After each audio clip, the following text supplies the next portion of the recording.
해고 이즈 해피입니다. 쫄지 않습니다. 무슨 말든 할 수 있고 눈치 보지 않고 아무거나 할 수 있더라고요. 진실을 지키는 뉴스 바리케이드.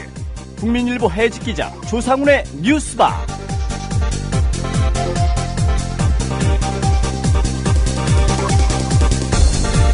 청취자 여러분 안녕하십니까. 조상훈입니다. 3월 14일 금요일 뉴스바입니다.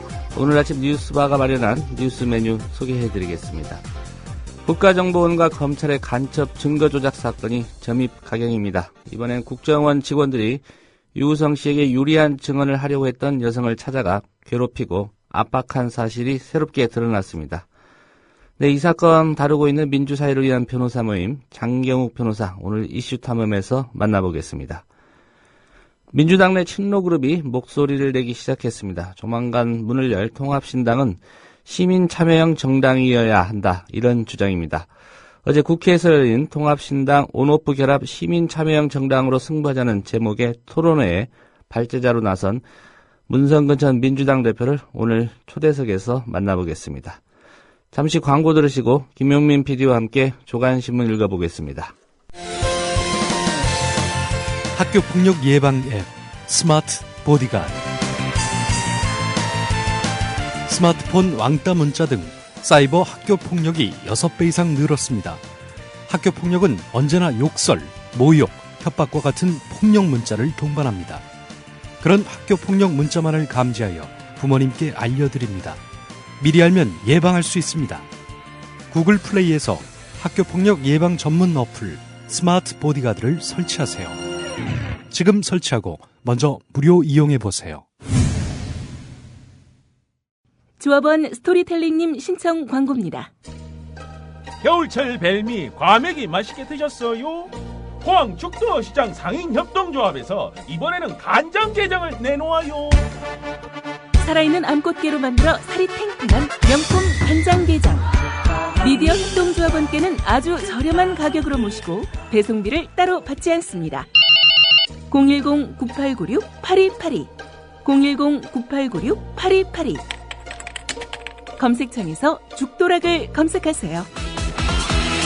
밥도둑 망도둑 내 사랑 간장게장. 안녕하세요. 참여연대 회원이며 망원시장에서 우리 매장을 운영하고 있는 서정래입니다. 지난 2012년 우리 시장 근처에 홈플러스가 들어서게 되었습니다. 저를 포함한 130여 명의 시장 상인들은 5번이나 영업을 중단하고 천막농성을 벌였습니다. 여기에 참여연대와 시민단체들이 힘을 보탰고 주민들도 서명으로 함께 해주셨습니다. 그 결과 작년 12월 31일 망원역 홈플러스 익스프레스는 문을 닫았습니다. 전통시장과 함께 살기 위해 기업형 슈퍼마켓이 문을 닫은 첫 번째 사례입니다. 하지만 국회는 민생법안 처리를 미루고 정부는 별 관심을 보이지 않는데요. 그래서 항상 을들의 편에서 함께 싸우고 있는 참여연대가 더 소중하게 느껴집니다. 국민TV 라디오 청취자 여러분, 전국의 을들과 함께하는 참여연대 회원이 되어주십시오. 전화 02-723-5300을 통해 가입하실 수 있습니다.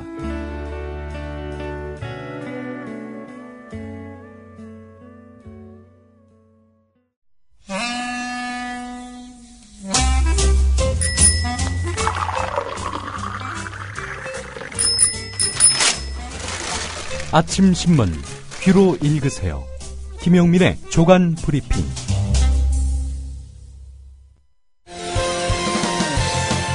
학교폭력 예방 앱 스마트 보디가드. 스마트폰 왕따 문자 등 사이버 학교폭력이 6배 이상 늘었습니다. 학교폭력은 언제나 욕설, 모욕, 협박과 같은 폭력 문자를 동반합니다. 그런 학교폭력 문자만을 감지하여 부모님께 알려드립니다. 미리 알면 예방할 수 있습니다. 구글 플레이에서 학교폭력 예방 전문 어플 스마트 보디가드를 설치하세요. 지금 설치하고 먼저 무료 이용해보세요. 네, 한국의 대표적인 시사평론가입니다. 김용민 PD의 조간 브리핑입니다. 안녕하십니까? 안녕하십니까? 과찬의 말씀을 하십니다. 예. 오늘 세계일보 일면 기사부터 한번 보겠습니다. 예. 그 서울시 공무원 간첩 증거 조작 사건 수사, 지금 계속 이어지고 있는 양상인데요.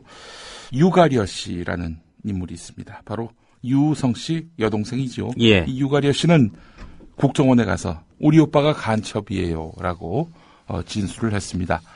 그런데 유가려 씨가 밝히기로는 국정원에 있는 동안에 가혹행위를 당했다. 그리고 무려 179일 동안 묶여 지냈다. 예. 변호인 조력 없이. 거의 6개월이죠? 그렇습니다. 예. 표창원 한국을 대표하는 한국을 진정으로 대표하는 프로파일러 이분 이야기로는 180일 동안 묶여 있는 동안 또 강압적인 분위기 속에 있었다면은 독립지사 아니고서는 그쪽에서 원하는 답을 해줄 수밖에 없다. 180일이라는 그 너무나 긴 기간을 다른 사람의 조력을 받지도 않고 연락 교통도 할 수 없는 상태에서 뭐 밤이나 낮이나 아무 때나 취조당하고 또는 협박, 회유, 기망 등에 노출되어 있다면 이건 아주 정말 특수한 정신력의 소유자, 독립투사 이상의 그런 특별한 사람이 아닌 한 그 취조하는 사람, 수사관이 원하는 진술을 해줄 수밖에 없는 그런 상황이라고 볼 수 있습니다. 이렇게 밝힌 바 있었습니다. 예. 자, 이런 유가려 씨가 당시 수사 받을 때 간첩 상부선 연락처를 실토했다. 오늘 이게 세계일보 일면 기사입니다. 유가려 씨가 139번에 0433번에 나머지 4자리에 이렇게 전화번호를 얘기했다는 겁니다. 예. 총 11자리의 중국 휴대전화 번호였는데요. 자, 국정원은 이 번호를 사용한 인물이 실제 북한 보위부 반탐부 공작원일 가능성이 높다. 이렇게 봤던 것 같습니다. 반탐부는 북한 내에 간첩 색출 활동을 하는 조직이라고 하는데요. 하지만 이 기사 어디에도 이 전화가 누구 것인지 확인을 한 것은 없습니다. 그냥 국정원이 이거는 간첩 상부선이다. 이렇게 의심하고 있다라고만 적고 있습니다. 이 기사의 의도가 뭐겠습니까? 결국 국정원으로서는 유가려 씨가 이렇게 구체적인 진술을 하니 당연히 유성을 간첩으로 볼 수밖에 없었다. 이런 어떤 그 변명을 이 기사의 의도 속에 감춘 것은 아닌지 하는 생각을 해봅니다. 예. 출처도 확실하지 않지 않습니까? 예, 이 그렇습니다. 기사를 취재하게 된 그 취재원이요. 예. 검찰 등에 따르면 이렇게 돼 있습니다. 출처라고 하는 것이. 세계일보가 요새 계속해서 유성 씨 수상하다. 이 사람 간첩 혐의 의심할 만하다. 이런 식으로 계속 보도를 내고 있습니다. 검찰, 국정원을 대변하는 듯한 이런 태도. 변호인단이 세계일보를 단단히 벼르고 있는 것 같더라고요. 보니까. 자, 조선일보 기사도 보겠습니다. 조선일보 기사를 보니까 말이죠. 유성 씨의 북한 출입경 기록. 중국이 진본으로 인정한 것이 출입 아니겠습니까? 예. 국정원과 검찰이 법원에 낸 것은 출입. 그래서 조선일보의 김창균 부국장 겸 사회부장은 출입이 좀 더 그럴듯하지 않느냐. 국정원 검찰 자료가 좀 더 신빙성이 있다는 식으로 칼럼을 썼다가 아주 개망신을 당했죠. 조선일보가 사회부 기자를 동원해서 사회면에서 출입 이거는 전산 오류라고 중국 측은 밝히고 있는데 예. 이거는 벼락 맞을 확률과도 같다. 이렇게 이야기하고 있습니다. 그러니까 출입이 좀 더 그럴듯하지 출입 요거는 이건 벼락 맞을 확률과도 같은 오류다라는 그런 이야기입니다. 예. 벼락 맞을 확률이 어느 정도나 됩니까? 글쎄요. 그 기사 중에는 그런 내용은 없습니다. 예. 그러니까 결국 김창균 부국장의 주장의 연장선에 있는 그런 기사를 하겠습니다. 자, 이 벼락 맞을 확률이라고 누가 얘기를 했느냐? 전산 전문가들이 말을 했다는 겁니다. 없던 데이터가 새로 생겨날 가능성은 거의 없다 이런 말을 했다고 하는데 말이죠. 예. 그 전문가라는 사람이 누군가 봤더니 말이죠. 임종인 고려대 정보보호대학원장 그리고 김광조 카이스트 전산학과 교수 문창주 건국대학교 공대 교수 문종섭 고려대 정보보호대학원 교수 다 국내 전문가들입니다. 중국 내 IT 전문가들은 없어요. 한국의 IT 환경과 수준이 중국과 똑 들어맞는다면은 이 기사는 합리적이라 할 수 있겠습니다. 예, 어제 보도를 보니까 이제 검찰 측에서 예. 정보 전문가를 증인으로 채택하려고 신청을 했는데 네. 재판부가 기각을 했더라고요. 기각을 했습니다. 예. 기각한 이유가 뭐냐? 오늘 중앙일보 12면에 상세히 나와 있는데 유호성 씨의 출입경 기록과 관련한 전산 시스템을 직접 관리한 사람이 아니라 이 증인 신문의 필요성이 높지 않다. 예. 이렇게 얘기했습니다.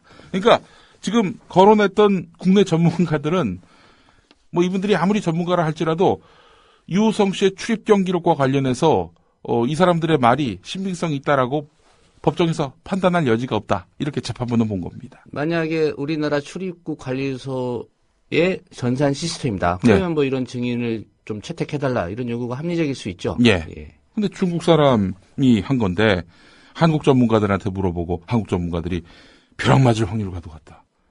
예, 이렇게 지금 조선일보는 강조하고 있는 것입니다.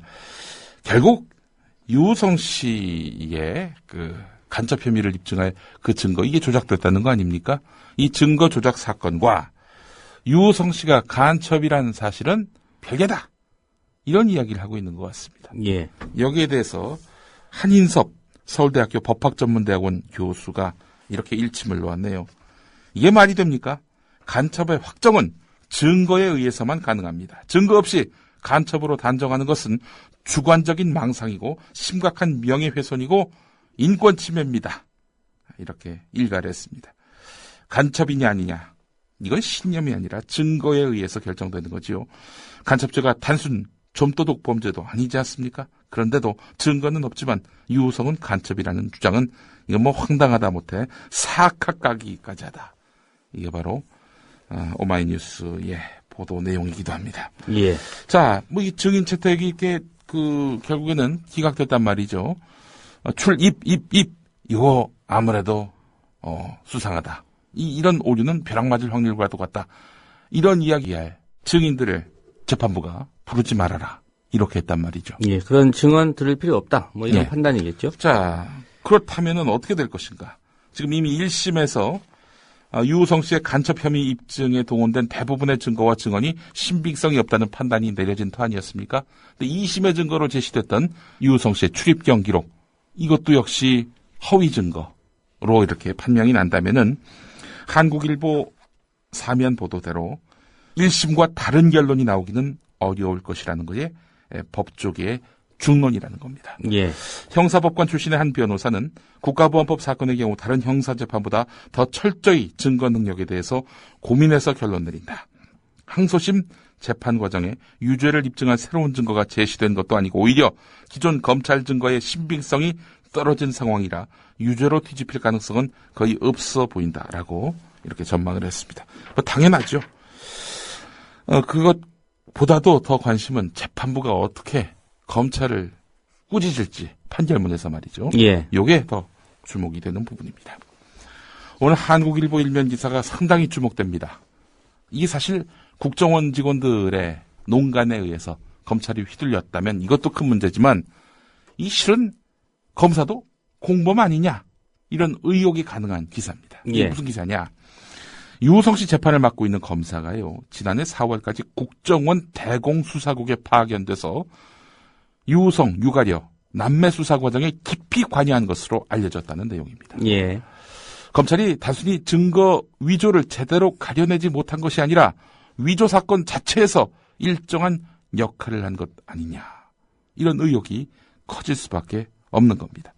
사정기관 관계자의 말이 있는데요. 보통 국정원에는 검사 3명이 파견되고 전반적인 법률 자문을 하는 법률보좌관실과는 다르게 법률지도관은 수사국에 배치돼서 내사에서 수사로 전환할 때나 사건을 검찰에 송치할 때 법률적 판단과 의견서 작성 조언 등의 역할을 한다는 건데, 자, 이 사람 법률지도관으로 근무했다는 겁니다. 예. 이모 검사입니다. 자, 그렇다면은 결국에는 이 국정원에 붙은 불이 검찰로까지도 이 불이 번질 가능성이 대단히 높아졌다. 이렇게 볼 수 있을 것 같습니다. 예, 단순히 검찰이 우리도 속았다 이런 주장이 설득력이 떨어지는 예. 그런 정황인 것 같습니다. 우리도 속았고 국민도 속았습니다. 이런 얘기를 할 수가 없는 겁니다. 예. 중앙일보에 또 다른 기사가 있습니다.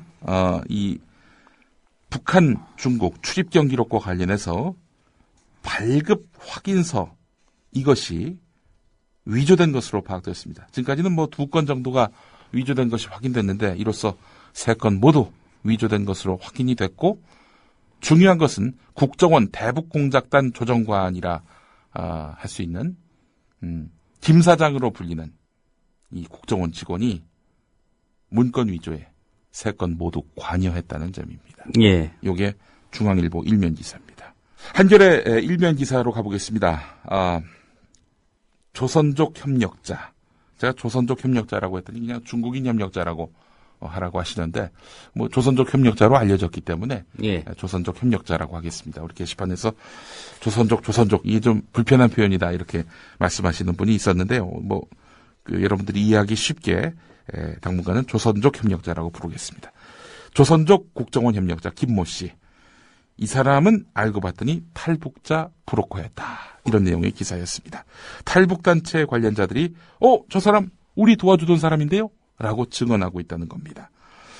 중국 공안에서 탈북자를 빼내고 그렇게 해서 이 정보기관에 도움을 주는 그런 역할도 했었다고 하는데요. 어제 그 중앙일보 보도와 좀 사뭇 양상이 다릅니다. 이 김모 씨가 국정원 협력자기도 하지만 중국 정보기관의 끈앞풀이다 라는 그런 의혹을 제기하지 않았습니까? 일종의 이중 첩자 아니냐? 예. 이런 의혹을 제기했었죠. 근데 오늘 탈북단체 관련자들의 말을 빌린 한겨레 기사를 보면은 그게 아니라 이 탈북자 브로커라는 그런 이야기입니다. 중국 공안에서 탈북자를 빼내는 중국 정보기관 협력자가 있나요? 이런 의심을 하지 않을 수가 없습니다. 오늘 경향신문 3면을 한번 보겠습니다. 잠시 후 만나게 될 장경욱 변호사와의 인터뷰에서도 아마 이 이야기가 나올 것 같은데 말이죠. 179일, 6개월 동안 유가려 씨 신문을 냈죠. 그런데 이게 뭐 우리가 알려진 것보다도 더 심한 가혹행위가 있었다는 겁니다. 유가려 씨는 센터에서, 그러니까 센터라 함은 국가정보원이 운영하는 합동신문센터입니다. 탈북한 사람들 여기부터 들어가지요. 예. 이중간첩인지 아닌지 조사받기 위해서 합동신문센터, 이 센터에서 대머리 조사관과 아줌마 조사관에게 가혹행위를 당했고 결국 그래서 오빠는 간첩이에요 라고 허위 자백한 다음 큰 삼촌팀이라는 사람들한테 다시 조사를 받았다 이렇게 증언을 했는데, 이중 그 아줌마 조사관은 법정에서 유가려 씨와 나는 엄마와 딸 같은 사이였다 이렇게 말을 했다고 하는데, 유가려 씨는 이에 대해서 누구보다도 내 진술이 허위라는 것을 알면서 없는 일을 만들고 마지막까지 허위 진술을 받으려 한 사람이다. 그가 진짜 나를 딸처럼 생각한 거 맞냐? 라고 이렇게 법정에서 울부짖은 바 있습니다. 예, 딸을 좀 학대하는 그런 예. 엄마였던 모양입니다. 나쁜 엄마죠. 예. 한마디로. 그러니까 이제 그 아줌마 조사관은 어느 공기업 사장 말처럼 엄마의 마음으로 이렇게 조사를 하신 것 같은데, 받아들이는 사람은 그러지 않았던 모양입니다. 예, 이 아줌마 조사관이라는 용어는 기사에 나와 있는. 예, 그렇습니다. 예. 자, 조사관들은 반말을 했다는 점은 인정했다고 하는데요.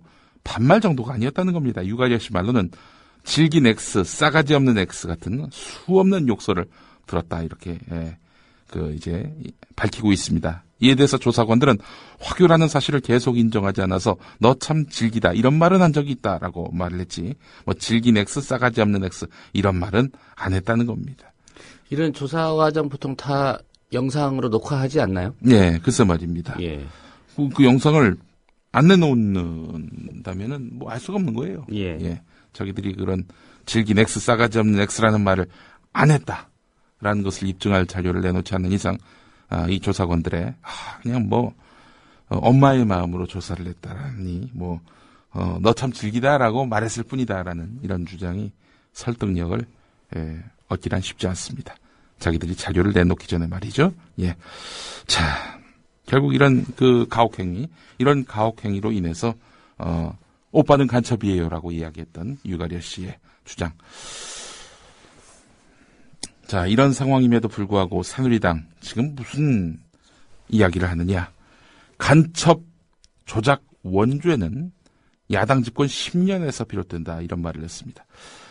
호남 출신이어서 새누리당 최고위원으로 이제 발탁된 인물이 유수택 최고위원인데 지역 안배 차원이겠죠? 예, 그렇습니다. 예. 이 사람이 국정원의 간첩 증거 조작 사건을 김대중 노무현 정부의 햇볕 정책 탓으로 돌리는 그런 발언을 한 겁니다. 국정원을 이렇게 만든 원죄가 누구에게 있는지 밝혀야 한다. 야당 정권 10년을 지탱해온 대북 햇볕 정책은 북한의 두터운 외투를 벗기기는 고사하고 오히려 보이지 않은 그런 음지에서 일을 해야 할 우리 정보기관의 속살까지 드러내고 말았다. 그 잃어버린 10년의 공백, 그 후유증이 잠복기를 거쳐서 지금 우리 앞에 현실로 나타나기 시작한 것이다. 무슨 말이에요 이게 대체? 이해를 할 수 없는 그런 말을 하고 있습니다.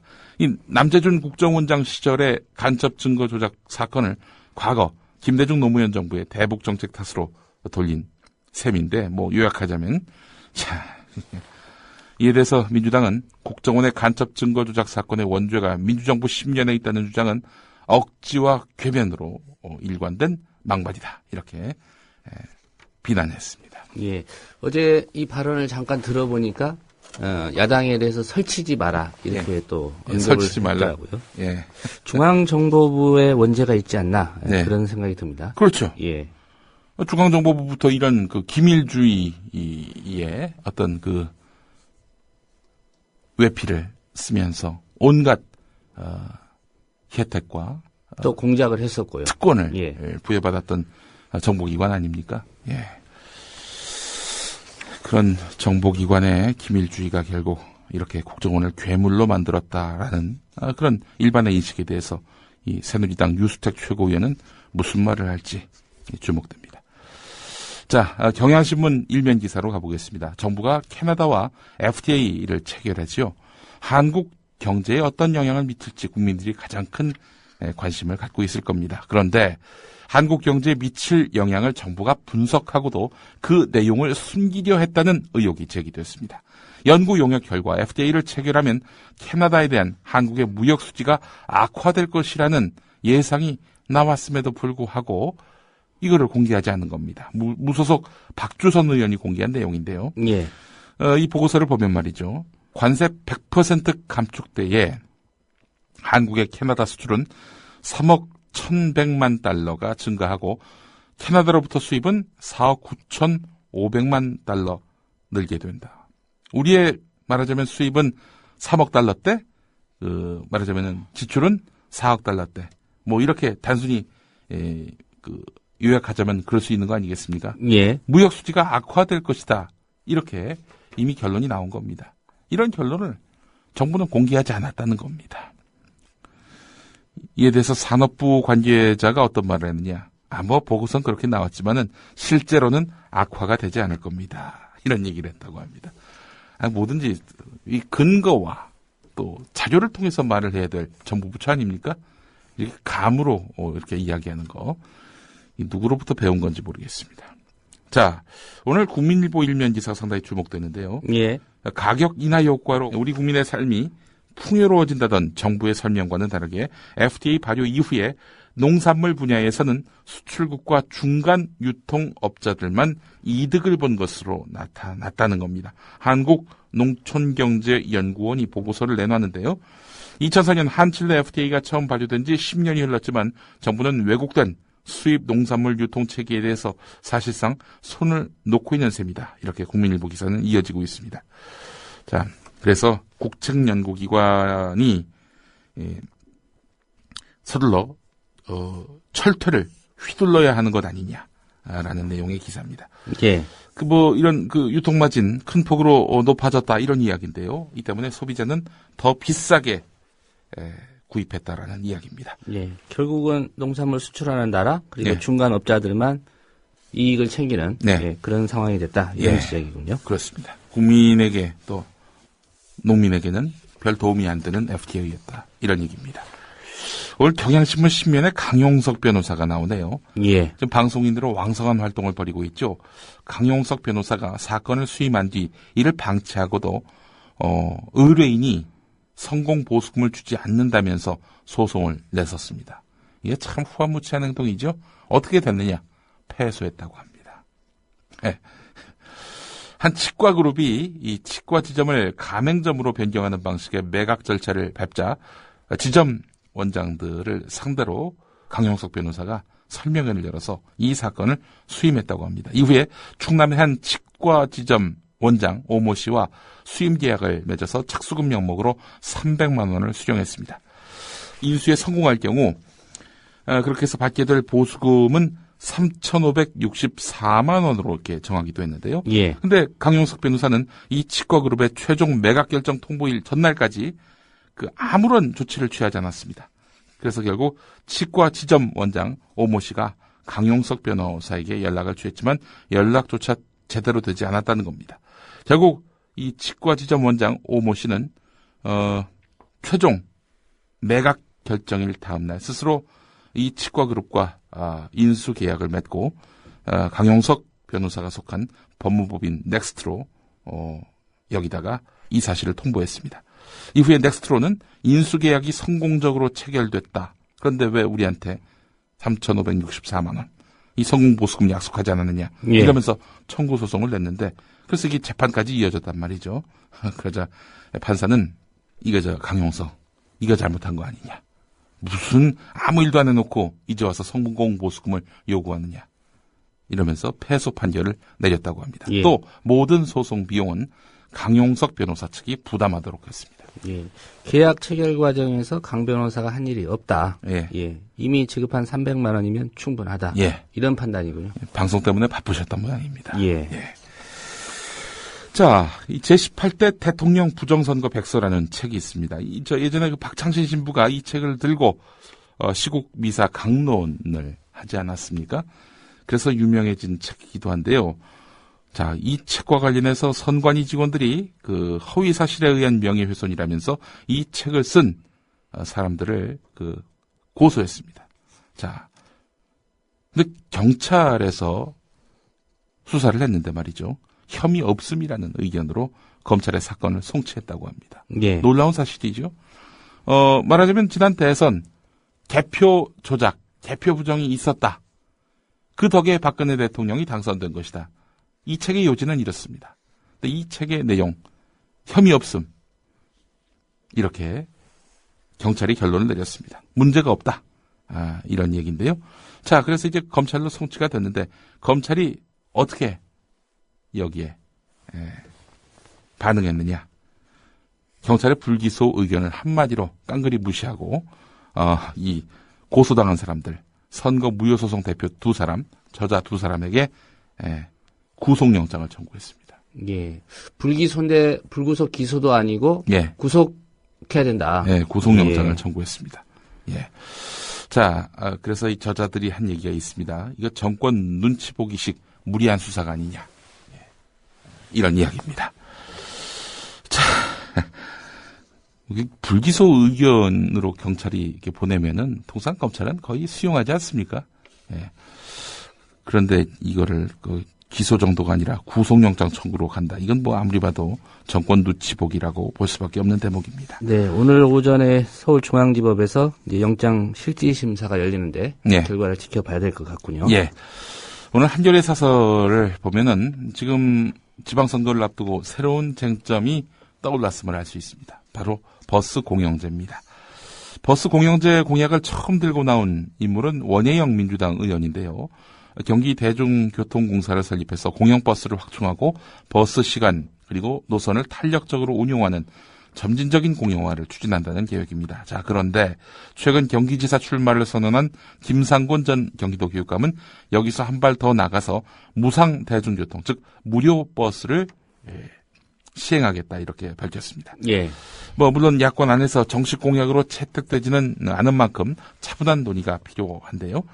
자, 무상급식이 확산되기까지 논란이 있었듯이 버스 공영제 문제를 둘러싸고도 상당한 논란이 따를 것으로 보이는데 한겨레 사설은 이렇습니다. 헐뜯기 경쟁은 탈피해야 한다. 합리적인 정책 경쟁으로 이끌 좋은 전기로 삼아야 한다. 이런 얘기입니다. 예. 그러니까 정치권이 이게 당리당략에 기초해서 저 야당 후보가 주장한 공약이니까 저 무조건 씹어야 돼.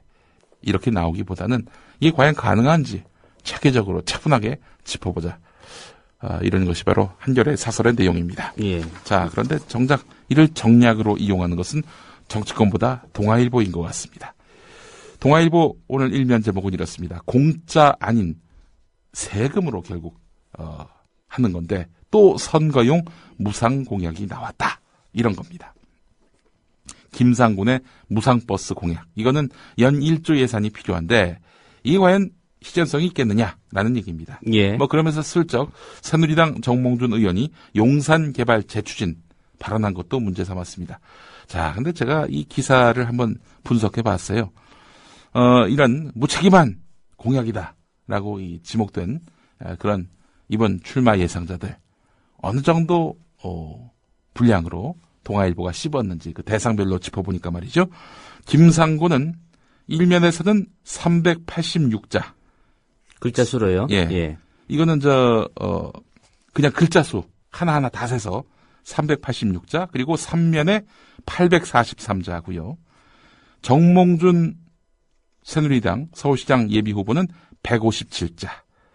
박원순 현 서울시장도 지금 비난했습니다. 서울시 경절철과 관련해서 이건 또 122자 이렇게 돼 있습니다.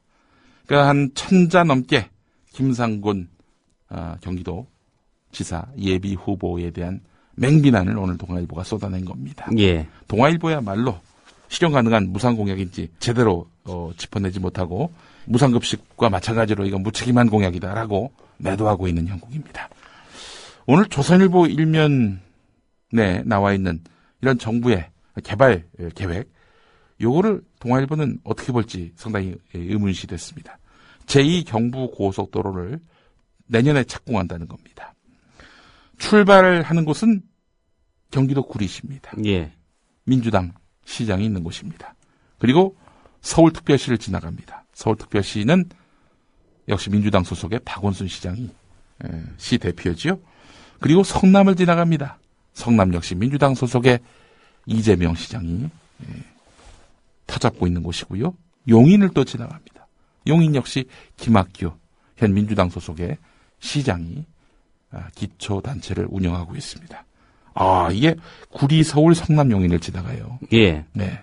아무리 봐도 선거를 앞두고 제2경부고속도로 정부의 개발 계획이 나왔는지 좀 의구심이 들지 않으십니까? 예. 종착지는 세종특별시군요. 이 세종특별자치시인데요. 올해 실시 설계를 마치고 내년에 착공하면은 2021년에 개통될 수 있을 것이다. 이렇게 정부 관계자가 밝혔다고 하는군요. 여기를 아우토반처럼 시속 150km로 달릴 수 있는 도로로 만든다고 합니다. 근데 많은 차들이 몰리면 150km가 아니라 15km도 달리기 힘든 거 아닙니까? 예. 예. 아우토반이라는 이런 수식어까지 붙이는 이유는 무엇일까요? 예. 하여튼 이번 그 선거 과정에서 새누리당 후보들이 제2경부고속도로 새누리당이 할 수 있습니다. 뭐 이런 식의 말하자면은 선거 구호를 내세운다면은 이건 선거용 개발 계획이다. 이렇게 봐도 무리는 아닐 것 같습니다. 예.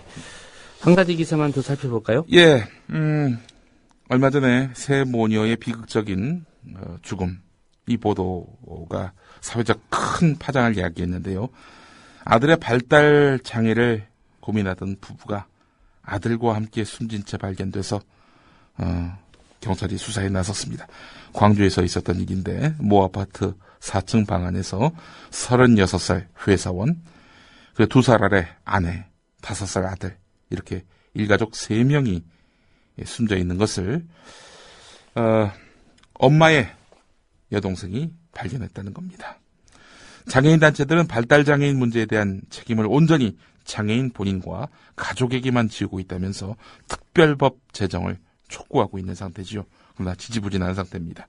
발달장애인들의 생계 보장 등의 내용을 담은 관련 법이 현재 국회에 발의되어 있지만 다른 중증장애인과의 형평성 문제 때문에 2년째 처리를 못하고 있는 상황입니다. 우리나라에서 발달장애인은 2012년 현재 19만여 명에 달하는 것으로 알려졌습니다. 오늘 여기까지 하겠습니다. 예, 김용민 PD였습니다. 야권 후보들은 일제히 버스 공영화를 주요 공약으로 내세웠습니다. 김상곤 전 경기교육감은 버스 완전 공영제 도입으로 무상급식에 이은 무상대중교통을 실현하겠다고 밝혔습니다. 버스 공영제를 단계적으로 실시하여 무상 대중교통의 첫걸음을 떼겠습니다. 민주당 원혜영 의원 역시 버스 완전 공영제를 내세우며 수요 맞춤 버스와 혼잡 지역 2층 버스 도입 등을 추가 제안한 상태입니다. 경기대중교통공사를 설립해서 단계적으로 버스 공용화를 추진해 나가겠습니다. 조선일보, 동아일보 종편, 가만히 있을 리 없지요? TV조선에 나온 최병묵 월간 조선 편집장, 채널A에 나온 하종대 동아일보 부국장의 말. 무상 버스, 이제 또 뭘 또 무상으로 할까요? 그러면 그 무상이 하늘에서 뚝 떨어지냐고요. 돈이. 어딘가 돈이 나와야 될 거 아니에요. 그러면 자, 버스 운행하는 버스 기름은 무상으로 넣습니까? 그럼 버스 운전하시는 기사분은 돈 안 받고 합니까? 버스는 누가 정비하고 정비하는 사람은 돈 안 받고 합니까? 뻔한 얘기.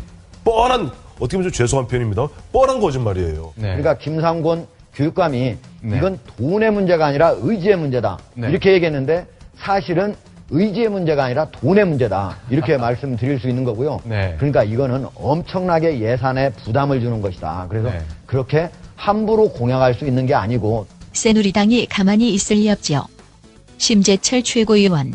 김상곤 전 교육감은 달콤한 거짓말로 또다시 국민을 속일 게 아니라 완전 공영이라는 버스 공짜 제도에 들어갈 돈이 얼마나 되는지 정확한 계산서나 제대로 내놓아야 할 것입니다.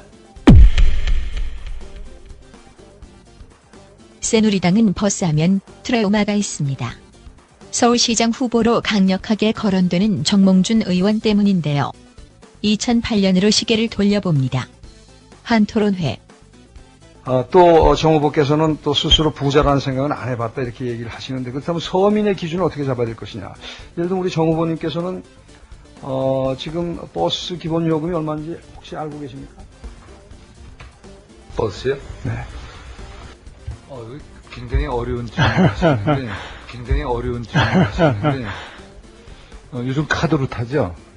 카드로 타는데 한 번 탈 때 한 70원 하나요? 한 70원 하나요? 한 70원 하나요? 응? 네, 1,000원입니다. 네? 1,000원. 그러니까 버스 종류가 여러 가지 있는 거 아닌가요? 네, 기본이 1,000원입니다. 알겠습니다. 많이 배웠습니다. 많이 배웠습니다.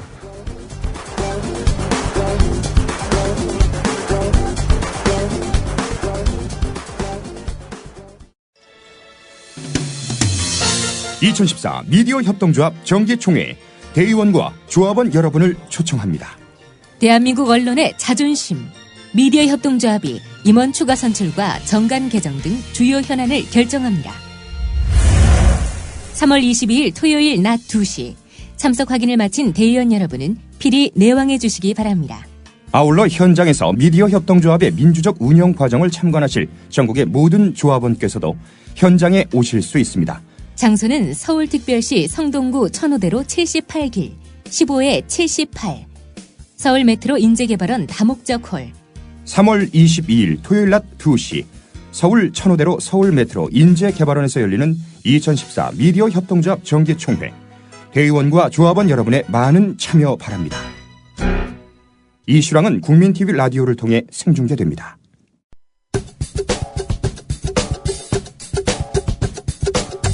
조상훈의 뉴스바 시사 앙케이트 조스바.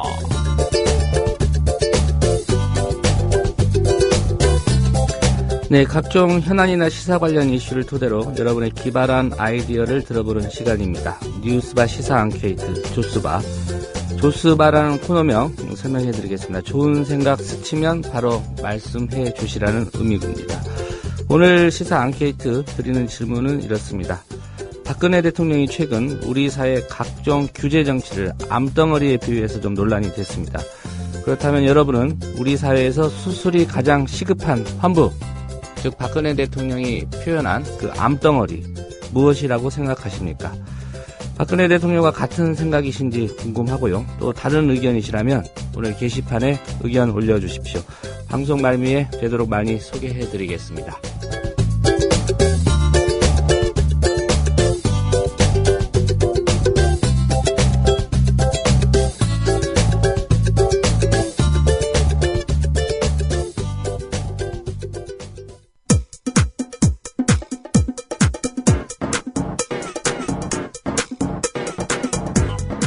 조상훈의 뉴스바. 이제는 이슈 탐험입니다.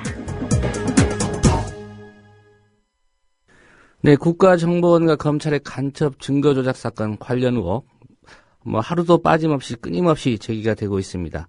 이번에는 이 유우성 씨에게 결정적인 알리바이를 제공할 그런 증언을 하기로 했던 여성 A 씨를 국정원 직원들이 찾아가서 대화를 종용하고 또 압박한 사실이 드러났습니다. 현장에서 국정원 직원들을 만났던 민주사회를 위한 변호사 모임의 장경욱 변호사님 오늘 전화로 연결했습니다. 오늘 인터뷰 중간에 그 A 씨의 목소리가 담긴 녹취 파일 일부를 함께 들어보시는 시간도 갖겠습니다. 네, 장 변호사님 안녕하십니까? 예, 안녕하십니까? 예. 우선 이번에 새롭게 불거진 의혹과 관한 그 사실관계를 좀 차근차근 짚어볼까 합니다. 예, 국정원이 협박 종용을 했거나 적어도 시도했다고 알려진 이 A 씨라는 사람 어떤 인물입니까? 예, A 씨는 그 중국 국적의 조선족입니다. 예.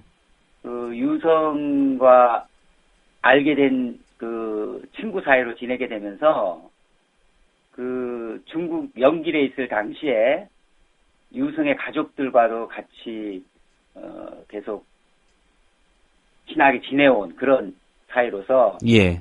유성의 공소 사실과 관련되어서 2011년도에 미립북이라든가 특히 2012년도 설 그 중국의 춘절 전후로 해서 유성이 그 영길에 이제 이사를 나온 가족들과 이제 설을 보내는 그 기간 동안에 예. 그 공소 사실과 전혀 다른 알리바이를 확인해 줄 수 있는 아주 핵심적인 공소 사실을 탄핵하는 핵심적인 증인의 지위에 있다고 할 수 있습니다. 예. 요약하면 그때 유우성 씨 북한에 간 게 아니라 우리랑 있었다 이런 맥락의 네, 증언을 네. 할 뿐이었습니까?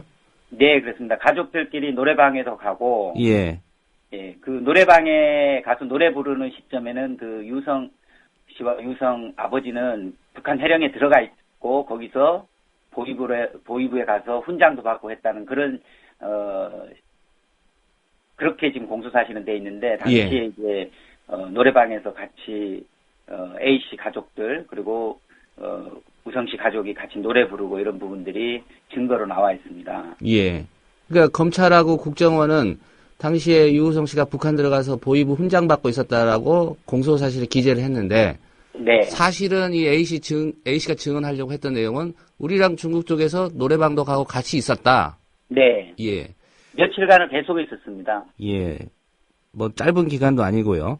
네. 그래서 사진을 보면 알지만은 가려가 강압에서 허위 자백한 내용을 보면 예. 우성 그 가려 아버지, 그러니까 우성 씨 아버지는 이미 그 설 전 며칠 전에 이미 회령에 먼저 가 있었다라고 돼 있는데 보면 설 전날 22일 날 가족 사진을 찍습니다. 예. 그 영길에서 그런 식으로 유령이 사진 속에 나오고 이런 식으로 날조된 공소 사실인데 더욱이 우성 씨가 또 회령에 아버지가 먼저 들어가고 그 다음에 들어갔다는 시점에도 계속 이 A 씨와 우성 씨 이렇게 만나고 이런 것들이 사진으로도 나와 있고 또 이렇게 증언을 해줄 수 있는 그런 지위에 있는 겁니다. 예.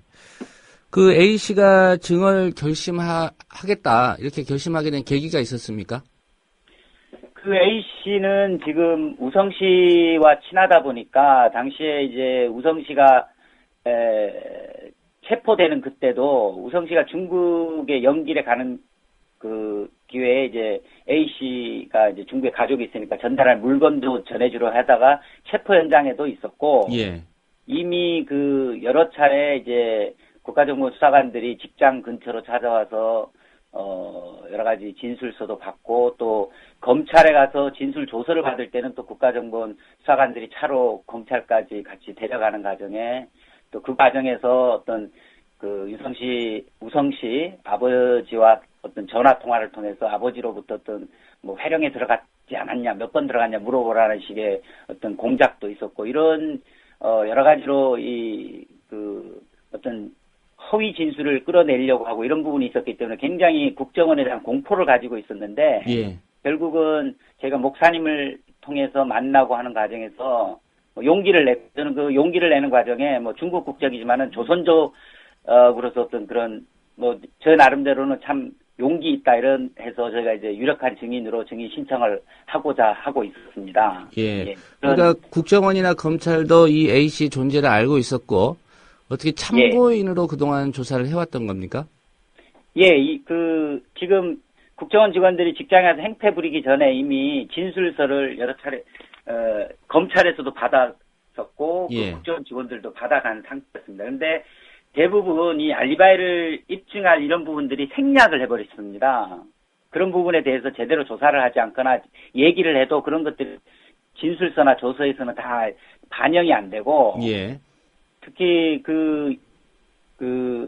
검사가 진술 조사에 한 거 보면 이 알리바이를 입증할 수 있는 흔적들이 남아 있습니다. 그것은 검사가 결국은 사전에 이미 지금 2012년 서울대 행적에서 이미 유가려가 허위 진술했다는 것을 검사는 충분히 인지할 수 있었던 그런 부분도 이 A씨는 흔적을 남겨뒀습니다. 진술 조서에. 그래서 예. 그런 측면에서 A씨 얘기를 들은 아마 검사들은 놀랐을 거고 그런 것들이 조서에 제대로 반영 안 되고 생략되어 있었던 이런 것들이 아마 이번 사건의 어떤 간첩 조작이라든가 증거 날조를 또 입증하는 유력한 어떤 정황들이라고 볼 수 있습니다. 예, 그러니까 사실과 다르게 유우성 씨에게 불리한 그리고 검찰이나 국정원 이 공소제기한 입장에서는 자신들에게 유리한 그런 부분만 조서에 기록을 했다 이 말씀이죠?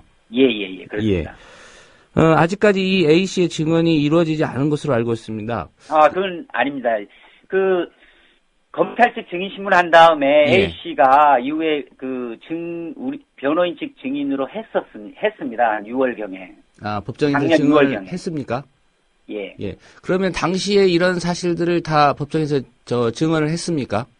국정원 직원들이 직장에 찾아서 행패 부린 부분은 짧게 나옵니다. 원래는 이런 부분들 상당한 분량으로 저희가 준비해서 신문을 하려고 했는데 당시에 그런 부분들이 이제 재판정에서는 좀 일단 제약된 부분이 있었습니다. 예. 그러니까 충분히 증언을 하지는 못하셨군요. 네, 공소사실 위주로 증언을 하다 보니까 이 국정원 직원들이 행패 부린 부분 이런 부분들 저희로서는 중요하게 생각을 했는데 어떤 재판 지휘하는 재판장 입장에서는 그것이 중요한 공소사실과는 관련성이 없는 내용으로 그렇게 생각을 했던 것 같습니다. 예. 국정원 직원들이 A 씨를 언제 몇 번이나 접촉을 했고 만나서 주로 어떤 얘기를 했다고 합니까? 지금 국정원 직원들이 직장으로 찾아와서 기본적으로 유우성과 관련된 참고인 조사 방식으로 이제 구두로 면담을 하다가 그 다음에는 다시 자신들이 작성해온 어떤 진술 내용을 보여주면서 진술서를 작성하게 한 그런 부분도 있고요. 예. 그 다음에 이제 검찰에 조사를 받으러 가는 부분들을 또 검찰이 불러서 이렇게 직접 해서 검찰에 가서 조사를 받으면 되는데 이 부분을 왜 국정원 직원들이 와서 또 데려갑니다. 검찰까지. 예. 그래서 조사는 검사가 했겠지만 데려가는 거는 또 국정원 와서 행패 부린 사람 그런 사람들이 이제 데려가고 데려가는 와중에 차 안에서 또 중국에다 우성 씨 아버지한테 이러이러한 마치 우성 씨 아버지가 2011년도에 중국으로 완전히 이주했는데 이주한 게 아니라 다시 국에 몇 번이나 들어간 것이 있는 것처럼 질문을 하라고 이렇게 또 옆에서 강압적으로 하니까 그때 이제 A 씨가 지혜롭게 중국어로 아버지한테 이런 식으로 강요를 한다라고 얘기해서 오히려 그런 것들이 이제 국정원 수사관들의 그런 음모들이 이제 시도가 되지 않고 이런 일도 있었습니다. 그리고 그런 상황에서 이제 저희가 이제 접촉을 해서 용기를 내서 이렇게 연락이 되고 하는 중에 또 가려 씨가 이제 인신보호구제 심사청구에서 나오게 됩니다. 4월 26일 날 나오게 돼서 가려 씨가 유일하게 한국에서 알 수 있는 연길에서 또 관계를 맺어왔던 이 A 씨를 보고 굉장히 심리적으로 안정이 되고 이런 상황이어서 계속 가려 씨도 국정원으로부터 어떤 저희가 납치될까 봐서 이 숙소를 여러 목사님 댁, 제 후배 변호사 또 저희 집 이렇게 옮겨 다니는 이런 상황에서 이 A 씨도 같이 있었습니다. 낮에는 직장에 나가고 저녁에는 같이 이제 가려 씨랑 있고 그래서 이런 상황에서 직장으로 또 예전에 봤던 무서운 국정원 직원들 3명이 오전부터 와서 계속 만나자라고 하고 직장에 와서 이렇게 괴롭히는 상황에서 제가 갔던 달려갔던 그런 일이 있었고요. 이것은 저희는 아마 자신들이 A 씨가 중요한 증언을 할 수 있는 사람이라는 걸 알고 있었고, 또 가려 씨의 소재를 찾으려고 그 당시에 국정원이나 출입국 관리사무소에서 현안이 돼 있었습니다. 그래서 이 A 씨 동생에게도 누나가 어디 있냐라고 물었던 전화가 왔었고, 아마 그날도 그런 행적을 물으려 오지 않았는가, 가려 어디 있느냐, 가려를 찾아서 아마 출입국 관리사무소 직원들을 해서 불법 체류다, 거소지를 무단 이탈했다 해서 어떤 보호유치영장에서 어떤 화성 외국인 보호소처럼 이런 데로 강제로 데려가서 강제 추방시키고서 어떤 가려의 어떤 진실을 증언하고자, 오빠를 누명을 벗겨주고자 하는 진실된 그 증언을 못하게 하고 중국으로 추방하고자 가려 씨 소재를 파악하기 위해서 A 씨를 찾아가서 행태를 부리는 것으로 저는 파악을 하고 있습니다. 그 장 변호사님이 A 씨와 함께 그 국정원 직원들을 직접 만나 현장에 계셨잖아요. 네, 달려갔죠. 긴급하게. 오전부터 계속 직장에 와서 만나겠다고 하고 하니까 직장에서 일을 해야 되는데 상사 눈치가 보이는 것 아닙니까? A씨 입장에서는. 그럼 점심시간 때 잠깐 보자라고 하니까 점심 될 때까지 주변에서 서성거리면서 계속 지켜보고 있었던 겁니다. 국정원 직원들이. 그때 A씨가 이제 기지를 발휘해서 이제 화장실 가서 저한테 연락을 한 겁니다. 이렇게 점심시간 때 또 보자고 한다. 그래서 제가 불이 나게 달려갔던 것이고요. 그때 국정원 직원들로부터 욕설을 들었다는 게 혹시 장 변호사님이십니까? 제가 욕설을 들었고, 당시에 보면 욕설은, 저도 했습니다. 제가 더 많이 한 것 같습니다. 현장에서 좀 현장에서 따라오지 말라고 정중하게 얘기를 했는데 계속 그 변호사님 상관하지 말고, A씨를 계속 자기들이 볼 일일 것처럼 하고, A씨는 경악을 느낄 정도로 이렇게 따라오지 말라는데 계속 3명이 따라오니까 이게 지금 제가 봤을 때는 이거 정말 어이가 없고, 그래서 따라오지 말라고 이렇게 말을 했음에도 불구하고 계속 따라와서 제가 당시에 이제 알고 있던 한겨레 신문 기자한테 전화를 합니다. 전화기를 들고 전화하면, 그러면 기자와 통화하는 상황에서 한번 와서 여기 당신들 할 얘기를 해보라고 하니까 그제서야 도망을 가고 이런 과정에서 제가 반말도 쓰고, 근데 제가 반말 쓴다고 또 그쪽에서 쌍욕을 하고, 저도 아주 목소리를 높여서 욕을 하고 그런 상황이고, 이 상황은 이제 또 A씨가 당시에 현장에서 또 녹취를 하고 있었습니다. 그게 지금 녹취 파일로 돼 있는 겁니다. 그럼 장 변호사님 여기서 잠시 방금 말씀하신 상황이 담긴 녹취 파일을 좀 들어보도록 하겠습니다. 말씀하신 대로 이 녹취 파일은 민변이 제공한 거고요. 전화는 끊지 마시고 잠시 욕설이 나옵니다. 저도 욕설하는 부분인데 그건 좀 지워주셔야죠. 그건 편집이 됐다고 합니다. 욕설이 그대로 나오는 건 이상한데. 그건 편집이 됐다고 합니다. 잠시 들어보시겠습니다. 아니, 우리가 저 리허설 진행한다는데. 나는 만날 이유가 없어서 그분이 분명히 다음 말 했어요. 다시 만나고 싶지 않다고. 왜 자꾸 날 만나요? 근데 제가 지금 부모님이었거든요. 근데 3명이 와가지고 나하고 빨리 가자고 할 얘기 있다고 이런 거에 내가 왜 가요? 부분다고 할 얘기 없는데요. 당신하고 이러니까 나보고 왜 할 얘기, 자기는 할 얘기 있는데 걔 여기서 사무실 가요? 이러는 거예요. 태도가 엄청 협박적으로 그렇게 많이 했거든요. 자기는 이 정문 앞에서 기다리겠어요. 나보고 나오래요. 안 나오면 자기는 사무실에서 사무실 들어갈까요? 이러는 거예요. 그래서 그러면 내가 지금 있는 게 방해되니까 이렇게 하지 말라니까. 왜? 그럼 여기서 얘기해? 이러는 거예요. 내가 12시 끝나면 그냥 저기서 기다리서 이러는데 옆에서 항상 그냥 내가 근무하는 옆에 그냥 서인 앉아있는 거예요. 옆에서 딱 지켜보는 거예요. 유우성 씨의 알리바이를 증언하기 위해서 나섰던 A씨, 국정원 직원들이 이 증언을 하려는 이 A씨에게 어떤 압력을 행사하기 위해서 직장으로 찾아왔던 그런 상황이라고 합니다. A씨의 목소리 직접 들어보셨고요. 장 변호사님 인터뷰 좀 이어가겠습니다. 앞부분은 이제 A씨가 국정원 직원이라는 그 사람들에게 뭔가 하소연을 하는 듯한 내용이고요. 뒷부분은 A씨가 제3자에게 좀 상황을 설명하는 듯한 그런 내용인데요. 맞습니까? 이 상황이? 설명하는 부분은 제가 당시에 한겨레 신문 기자와 이렇게 통화기를 이렇게 켜가지고 했을 때 도망가지 않습니까? 해서 제가 기자와 통화하다가 다시 지금까지 일어났던 상황을 A씨한테 넘겨주는 상황입니다. 넘겨줘서 아마 있었던 일들을 한겨레신문 기자와 이렇게 통화하는 내용일 겁니다. 예. 국정원이 이렇게 이 A씨를 찾아와서, 여러 가지 또 질문하고, 국정원 사무실로 데려갈 수도 있다, 이런 압박을 한 이유, 뭐라고 보십니까?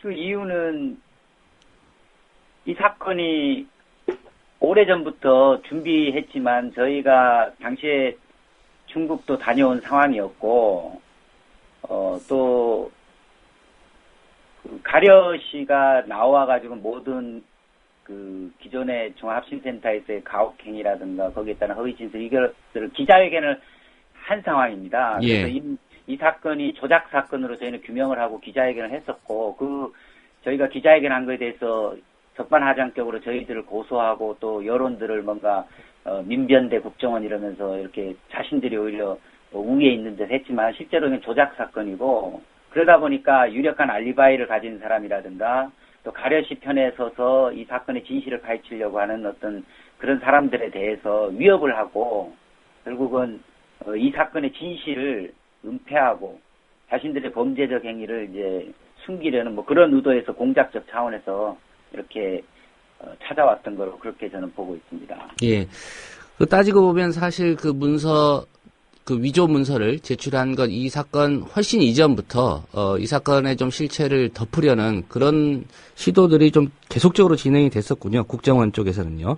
그렇습니다. 그러니까 이미 조작은 오래전부터 했던 조작된 증거들을 수집해 왔는데 그것들이 가려의 어떤 허위 진술도 이제 그렇게 강압적인 수사에 의해서 조작됐다라는 것이 기자회견에 의해서 폭로가 됐고, 예. 저희가 중국에 가서 또, 실제 알리바이를 알리바이를 입증할 수 있는 또 사진 같은 부분, 객관적 증거도 계속 가지고 오고 있고, 또 저희가 여러 가지로 이제 이런 A씨라든가 이런 유력한 알리바이를, 우성시의 결백을 입증할 수 있는 이런 부분들을 다 접촉하고 있는 것을 어떻게, 그쪽에서도 국정원에서 알게 됐고, 그러니 원래 범죄자들의 심리가 초조하면 또 그걸 막기 해가지고 또 다른 것들을 또 은폐하고 이런 것 아닙니까? 그래서 예. 저는 거의 양아치 같은 수준의 행태를 부리는 현장을 봤고, 하여튼 그날부터 한 3일간인가 A씨를 보호하느라고 제가 아주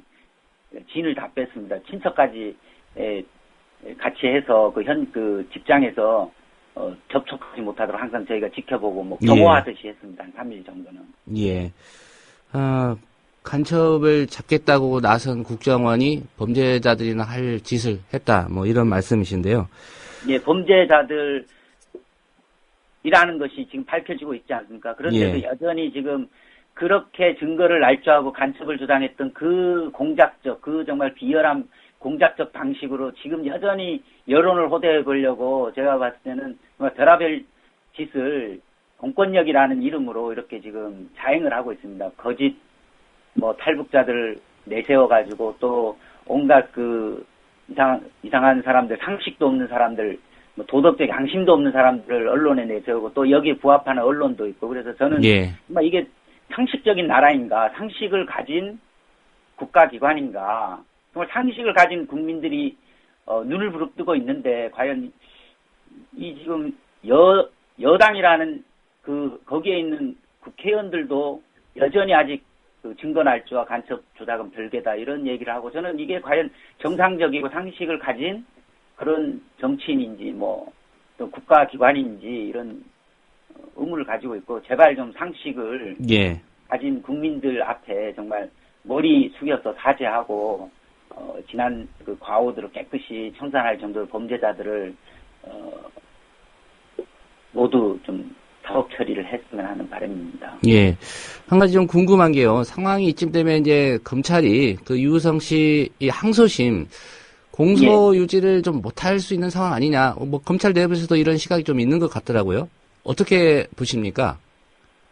당연하다고 봅니다. 왜 제가 계속 상식을 얘기하는 이유가 지금 위조라고 확인되고 그 증거 능력들이 없는 게 이미 밝혀져 있지 않습니까? 예.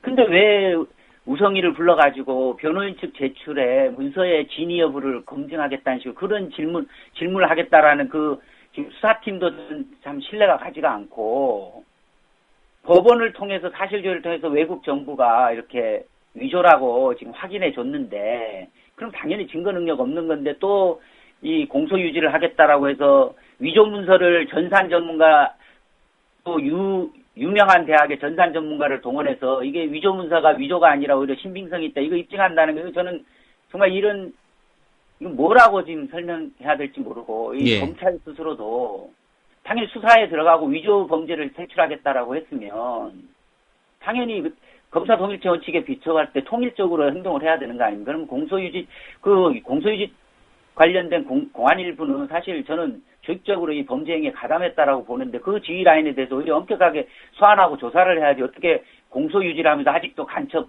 혐의가 있다라고 하면서 그런 여론을 돌리고 계속 항소 취하지 않은 채로 또 다른 새로운 증인을 신청하려 하고 이러는지 저는 정말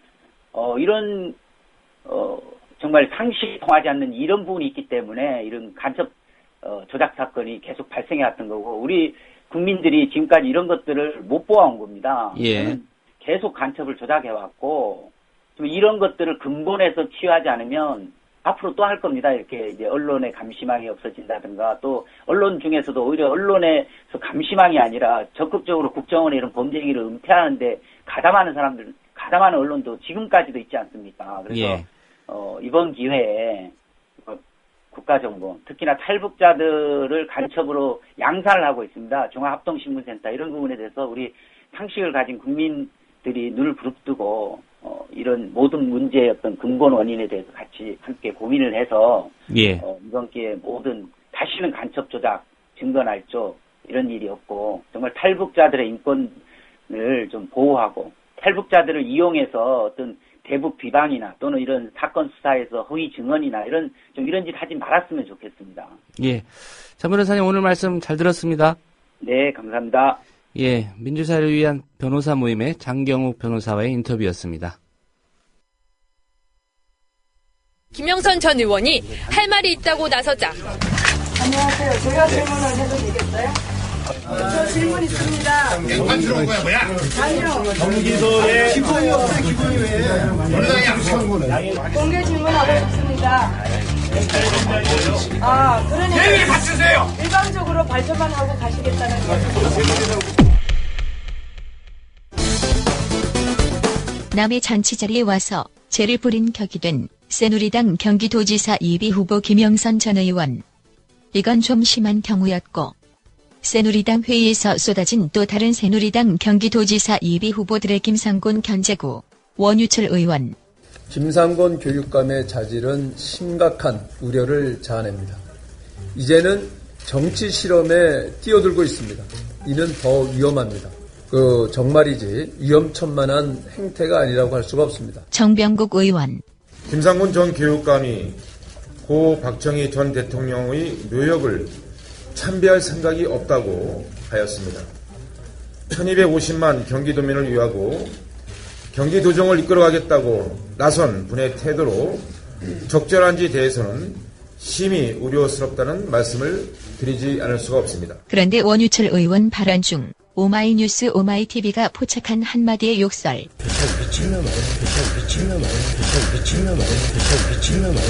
김상곤 경기도지사 2비 후보를 겨냥한 말. 요새 새누리당 정치인들, 함부로 말하는 사람들이 점점 늘고 있는데 누구 때문일까? 혹시 새누리당의 사실상 주인인 이분? 규제 개혁을 위해 사생 결단의 각오로 붙어야 한다고 촉구했습니다. 어떻게 해서든지 불타는 그런 애국심, 나라 사랑하는 마음, 절대로 대한민국이 여기서 주저앉아서는 안 된다. 최근에는 규제는 암덩어리, 규제는 처붓을 원수라는 고강도 발언까지 하면서 뿌리가 뽑힐 때까지 불독 같은 정신이 불독보다 진돗개가 더 한번 물면 그냥 그 살점이 완전히 뜯어져 나갈 때까지 안 논다 그래요. 그래서 진돗개를 하나 딱 그려놓으시고 우리는 진돗개 같은 정신으로 한다. 하여튼 이거를 없애기 위해서는 우리가 수단 모든 수단을 다 동원해야 된다고 생각을 합니다.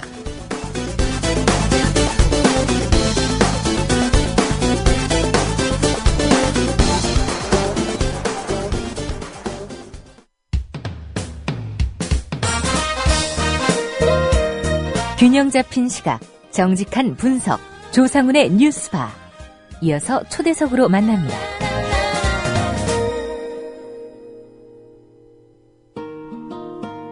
네, 어제 민주당 정청래 의원 그리고 최민희 의원 주최로 통합신당 온오프 결합 시민 참여형 정당으로 승부하자, 이런 주제의 토론회가 국회에서 열렸습니다. 의원들이 많이 모였는데 공교롭게도 대부분 친노로 분류되는 그런 분들이었습니다. 통합신당 창당을 앞두고 친노가 결집한다, 이런 분석도 분분합니다. 시민 참여 정당이라고 하면 아마도 국민의 명령 상임위원인 문성근 전 민주당 대표를 많은 분들이 떠오르실 겁니다. 어제 토론회에 문성근 전 대표가 발제자로 나섰는데요. 오늘 문 대표님 전화로 연결해서 자세한 얘기 나눠보겠습니다. 문 대표님 안녕하십니까? 네, 안녕하세요. 예. 네. 오랜만에 정치 섹시한 뉴스에 등장을 하셨던데, 어떻게 지내셨습니까? 제가 그 민주통합당을 나올 때, 그때 이미 그렇게 얘기를 했었죠. 그러니까, 민주통합당이 민주당으로 퇴행하고 국민참여를 폐기하고 그러면서 안철수 의원에게 운동장을 열어준 거다. 예. 결국은 다시 만나야 되는데 그 만나는 고리는 시민참여형 정당이 될 것이다. 그리고 그렇게 만나야 한다라고 그때부터 얘기를 해왔던 거고요. 예. 근데 이제 통합 합의가 되고 통합 합의가 됐는데 합의하면서 발표된 문안을 보면 그 얘기가 빠져 있어요. 그래서 이게 바로 새정치의 내용이니까 그걸 천명해야 앞으로 활력이 생길 것이다. 그런 뜻으로 제안을 드린 거죠. 예. 합의문에 빠져 있지만 그렇게 가는 방향이 맞다고 보시는 거고 또 그렇게 갈 수밖에 없다, 이렇게 판단하시는 거죠? 아니, 그렇지는 않습니다. 그렇게 가야 하는데 그렇게 갈지는 모르겠습니다. 그러니까 가야 한다라고 주장하는 거죠. 예. 그 목소리를 이제 내기 시작했다, 이렇게 보면 되겠네요. 네. 말씀드렸듯이 어제 토론회에 오신 의원들이 좀 대부분 친노 인사로 이렇게 분류되는 분들이었습니다. 그러다 보니까 글쎄, 그런가요? 잘 그건 모르겠는데요. 그러니까 그 구분의 정도 문제인데요. 예. 그거를 저 자신부터 저는 친DJ고 친노고 저는 시민 참여 확대파라고 자임하고 있기 때문에 관심이 없습니다. 예. 근데 이제 언론이 이유가 있을 겁니다. 그렇게 보도하는 데는 친노가 결집한다, 친노가 이 신당 창당 과정에서 지금 다시 목소리를 내기 시작했다, 지분 경쟁에 본격적으로 뛰어드는 거 아니냐, 이런 분석이 있는데, 언론에서는 늘 그 친노 프레임을 그 야권을 분열시키기 위해서 쓰고 있는 거죠. 얼마 전에 김대중 주필이 또 아주 노골적으로 얘기했더만요. 아직도 이게 그 효과 있는 분열 프레임이다라는 걸 그들이 알고 있고 그걸 계속 쓰고 있는데, 그 프레임이 효과가 있다는 것은 그 프레임을 당내에서도 이용하고 있기 때문이겠죠. 예. 그거는 통합신당이 앞으로 활로를 열려면 그 프레임을 걷어차야 됩니다, 스스로.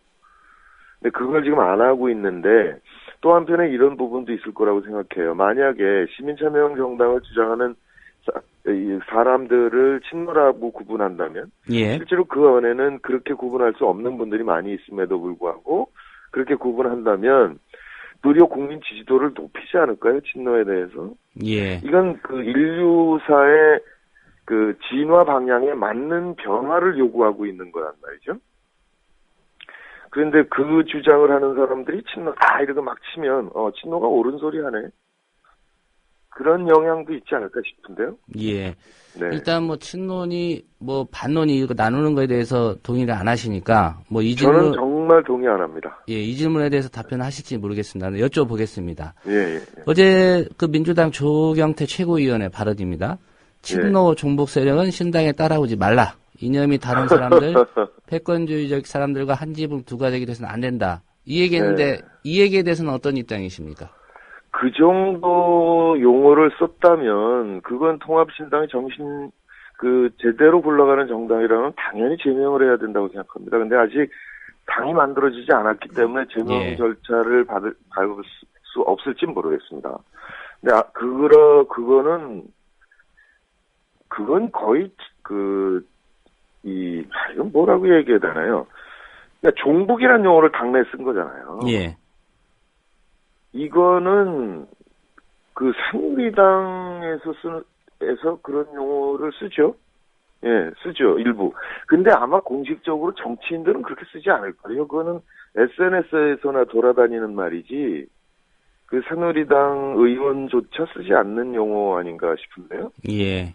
이거는 거의 자멸하자는 얘기로 들리는데, 그분은 스스로의 정체성을 생각한다면 탈당하는 게 옳죠. 예. 결과적으로 조경태 최고위원이 따라오지 않았으면 좋겠다, 이런 생각이시군요. 그렇죠. 이분이 이제 그런 말씀을 하셨거든요. 친노 종북 세력은 자기가 안 따라오는 게 맞겠네요. 예. 알겠습니다. 어제 토론의 주제였습니다. 시민 참여 정당, 이거의 슬로건이었는데, 공교롭게도 이제 김한길 민주당 대표는 당원 중심의 정당, 이걸 구상한다, 이런 평가를 받고 있습니다. 여러모로 좀 오해의 소지나 갈등의 소지가 있는 거 아닐까, 이런 시각도 있을 것 같은데, 이 부분에 대해서는 어떤 입장이신가요? 글쎄, 대선 이후에 민주당, 당원 중심 정당론을 얘기를 하셨죠. 그리고 논리적 근거로 최장집 교수님의 정당 강화론, 그걸 많이 쓰셨죠. 예. 그런데 사실 정치학 원론 교과서에는 그렇게 써 있을 거라고 생각해요. 정당은 당원 중심이어야 한다. 예. 그런데 교과서를 쓰게 된 당원 중심 정당론의 전형적인 모델. 그게 영국의 노동당이란 말이죠. 그러니까 최 교수께서 말씀하시는 게 이념에 따라서 결사된 정당, 이렇게 얘기를 하시는 건데, 영국 노동당이, 전성기에 당원이 300만 명이었어요. 예. 근데 지금 30만으로 떨어졌거든요. 그러니까 위기를 느끼고 오바마를 따라서 시민참여형으로 바뀌었습니다. 최근에. 예. 그러니까 2012년부터 온의 플랫폼을 여러 개 만들어서 작동을 시키고 1년 동안 지켜본 후에 올인 시민참여형으로 바꾼다. 런던 시장 후보는 100% 국민 경선으로 하겠다. 이렇게 하고 최근에 지난 3월 1일에는 당원과 시민에 대해서 당내 의사결정구조에 1대1 의결권을 주겠다. 그러니까 one person, one vote 이렇게. 예. 이거를 전당대회를 열어서 86% 지지로 통과를 시켰어요. 1인 1표제가요? 네, 1인 1표제를.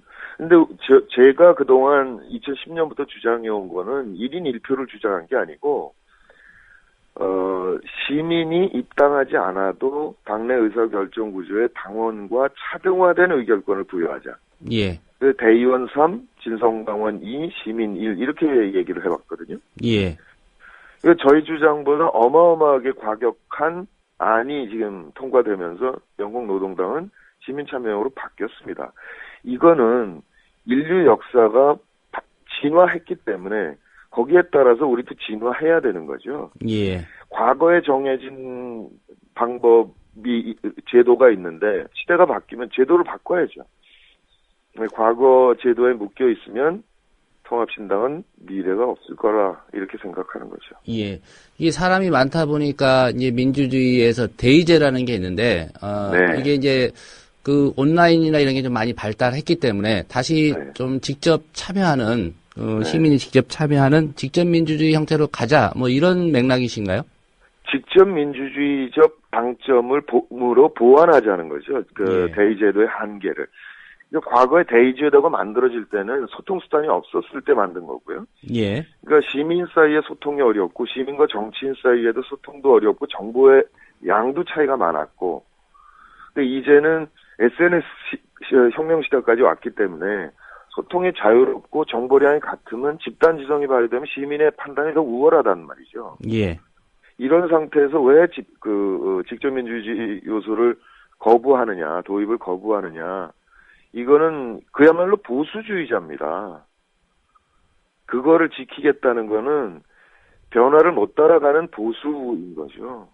수구라고 보시렵니까? 아니, 뭐, 그렇게까지 쓰겠습니까? 우리 예. 같은 정당 안에서. 예. 이런 반론이 가능할 것 같습니다. 열린우리당 때나 민주통합당 때 비슷한 실험을 했었는데, 네. 결국 성공 못하지 않았느냐. 그리고 네네. 당 이름 간판 내리고 바뀌지 않았느냐. 이런 네. 주장하시는 분들을 설득하셔야 될 것 같은데, 어떻게 설득하시겠습니까? 예, 실패했습니다. 열린우리당 경우는 당시에, 그러니까 2002년 대선 이후에 시민 참여형까지 생각을 못하고 진성당원제를 도입한 거였거든요. 예. 그 당원이 숫자가 늘어나지 않기 때문에 그게 이제 작동이 안 된 측면이 있는 거고요. 물론 집단지도체제의 폐해도 컸고요. 민주통합당 경우에 실패했다. 제 탓을 많이 합니다. 그러니까, 시민참여형을 하자라고 주장을 했는데, 온의 플랫폼을 미처 만들지 못한 때 통합을 했거든요. 예.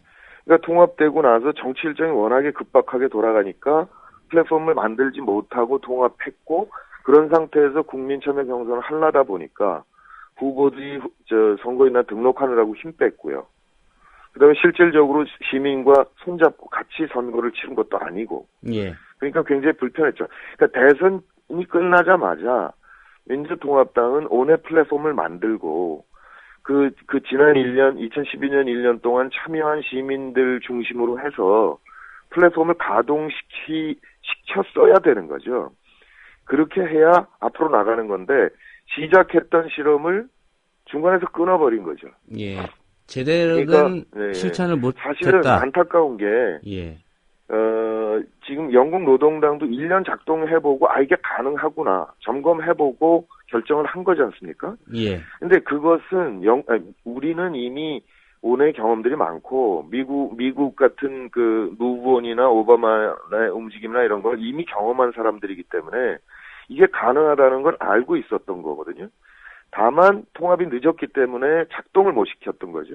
예. 근데 이 플랫폼이라는 거는 그냥 일반 홈페이지와 다르단 말이에요. 일반 홈페이지는 이제 주인이 정보를 제공하는 거지만 플랫폼은 사용자가 정보를 넣어서 공유하는 거지 않습니까? 예. 이런 플랫폼이 한국에서 만들어진 적이 없어요. 근데 이거를 만드는데 1년이 걸리는 거죠. 예. 기술적으로. 그러면 만드는데 1년. 그 다음에 1년 정도 작동해야 효과가 나타난단 말이죠. 그런데 1년 반을 허송한 거예요, 이미 대선 후에. 예. 그러니까 이번 지방선거에는 없이 하는 겁니다, 또. 후보들이 개인기로 가야 돼요. 근데 16년 총선을 생각해보면 시간이 없는데 16년 4월 총선이면 15년 4월에는 작동이 돼야죠. 예. 그럼 지금부터 개발이 들어가야 되는데 여전히 이 논란만 벌이고 있는 거죠. 예.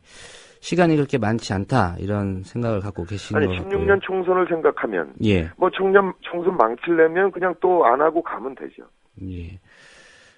이미 이루어진 일이기 때문에 뒤늦게 좀 질문을 드려보는 게 어떨지는 모르겠습니다만 민주당하고 새정치연합의 통합 어떻게 보십니까? 통합을 안 할 수는 도저히 없는 거기 때문에 통합을 한다. 결정을 환영하죠. 예. 근데 그 고리가 기초 무공천이라는 약속 이행으로 건 부분에 대해서는 정말 아쉬워도 많이 아쉽죠. 기초 무공천은 여야가 동시에 실천하면 의미가 있을지 모르겠는데, 예. 그것도 한시적으로죠. 사실 그 공약이라는 게 영호남의 일당 지배 지방의회 때문에 그게 좀 완화될 때까지 조금 한시적으로 도입해보는 게 어떠냐라는 공약이었던 거잖아요. 예. 그런데 한나라당이 안 하는데 우리만 하면 기초의회며 기초단체장 선거에 어마어마하게 불리할 것이다. 예. 참패할지도 모른다라는 큰 걱정이 있음에도 불구하고 통합이 그만큼 절박하니까 환영할 수밖에 없었던 거죠. 예. 그런데 그 약속이라는 것이 언제 이루어졌냐. 문재인 안철수 새정치 공동선언이란 말이죠. 지난 대선 전에요. 예, 그 약속을 지키겠다. 아주 훌륭한 태도라고 생각합니다. 국민에 대한 약속을 지킨다. 그런데 사정치선언에서 제일 중요한 약속은 온오프 결합 네트워크형 정당, 즉 시민 참여형 정당을 건설하겠다는 약속이었어요. 예. 가장 중요한 약속은 지금 뒤로 빼놓고 지금 한나라당 안 쓰기 때문에 우리도 그 약속을 지키지 말아야 하는. 그러니까 한나라당이 안 지키니 우리는 지킬 수 없습니다. 안타깝습니다.